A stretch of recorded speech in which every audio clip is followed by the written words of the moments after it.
कांग्रेस सांसद शशि थरूर क्या अपनी पार्टी से नाराज चल रहे हैं? सियासी गलियारों में चर्चा जोरों पर है। बताया जा रहा है कि शशि थरूर ने राहुल गांधी से मुलाकात करके पार्टी में उनकी भूमिका स्पष्ट करने की मांग की। हालांकि ये बैठक बंद कमरे में हुई थी और इसे लेकर जो खबरें भी आईं वो सूत्रों की तरफ से थी, मगर अब शशि थरूर ने बैठक को लेकर चल रही अटकलों पर प्रतिक्रिया दी।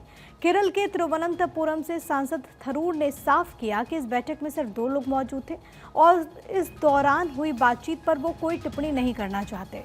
हाल ही में राहुल गांधी और शशि थरूर के बीच मुलाकात हुई और इस मुलाकात को काफी अहम माना जा रहा है, क्योंकि अक्टूबर 2022 के बाद राहुल गांधी और थरूर की पहली मुलाकात हुई थी और खबर है कि इस मीटिंग में शशि थरूर ने राहुल गांधी से पूछा कि पार्टी में आखिर उनकी भूमिका क्या है। जानकारी के मुताबिक शशि थरूर को जवाब की जगह मायूसी हाथ लगी। खबरें आने लगी कि थरूर की बेचैनी बढ़ रही है। शशि थरूर के पक्ष में कांग्रेस के नेता ने बल्लेबाजी की। बीजेपी ने शशि थरूर के बहाने कांग्रेस को निशाने पर भी लिया। देखिए, मुझे ये नहीं मालूम कि उनकी बातचीत क्या हुई है, लेकिन मैं कांग्रेस पार्टी की हाईकमान से सिर्फ इतना कहूँगा कि शशि थरूर ही नहीं, पृथ्वीराज चौहान ही नहीं, जो कांग्रेस पार्टी के सीनियर लीडर्स हैं उनको एकोमोडेट करना चाहिए। कांग्रेस पार्टी के जो सीनियर लीडर्स रहे हैं, जिनको बहुत तजर्बा रहा है, उन्हें अगर साइड लाइन किया जाएगा तो उससे कांग्रेस कमज़ोर हो जाएगी।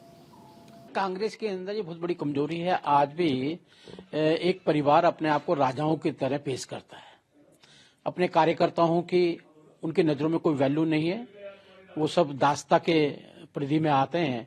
इस कारण अनेकों का जमीर जगता है, तो वो ऐसे भाव पैदा होते हैं। आखिर आदमी का मन का जमीर तो होता ही है ना जी। तो इस जमीर के कारण हो सकता है उनको लग रहा हो कि ये तो राजा महाराजा की तरह व्यवहार कर रहे हैं, हम एक जनसाधारण से रह गए, लोकतंत्र कहाँ पर है। वो लोकतंत्र की खोज के अंदर ही सारी बातें हो रही हैं।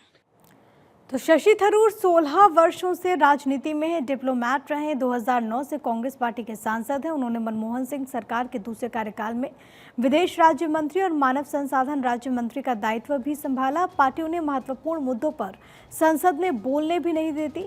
थरूर को चुप रहा है ये। उन्हें लगता है कि पार्टी उन्हें जानबूझकर हाशिए पर धकेल रही है, लेकिन क्यों? इसके पीछे 2 वजह हैं। शशि थरूर ने पार्टी के आधिकारिक रुख से हटकर थरूर ने कई बार स्टेटमेंट दिया। 15 फरवरी को थरूर ने प्रधानमंत्री मोदी की अमेरिका यात्रा की तारीफ की थी। थरूर ने कहा कि पीएम मोदी के अमेरिकी राष्ट्रपति से मुलाकात के कुछ महत्वपूर्ण परिणाम देश के लोगों के लिए अच्छे हैं। एक भारतीय के रूप में मैं इसकी सराहना करता हूं। थरूर ने एलडीएफ सरकार के तहत औद्योगिक नीति की प्रशंसा करते हुए एक आर्टिकल लिखी। थरूर ने अपने लेख में लिखा था कि केरल भारत के टेक्नोलॉजिकल और इंडस्ट्रियल चेंज का नेतृत्व करते रहने के लिए अच्छी स्थिति में है। थरूर को ऑल इंडिया प्रोफेशनल कांग्रेस के प्रभार से भी हटा दिया गया। इस संगठन थरूर का ही तैयार किया हुआ है। शशि थरूर ने गांधी परिवार समर्थित उम्मीदवार मल्लिकार्जुन खड़गे के खिलाफ अध्यक्ष पद का चुनाव भी लड़ा था। तब तो इसे कांग्रेस के आंतरिक लोकतंत्र के रूप में पेश किया गया। सवाल ये कि क्या गांधी परिवार को थरूर का वो कदम बुरा लगा था?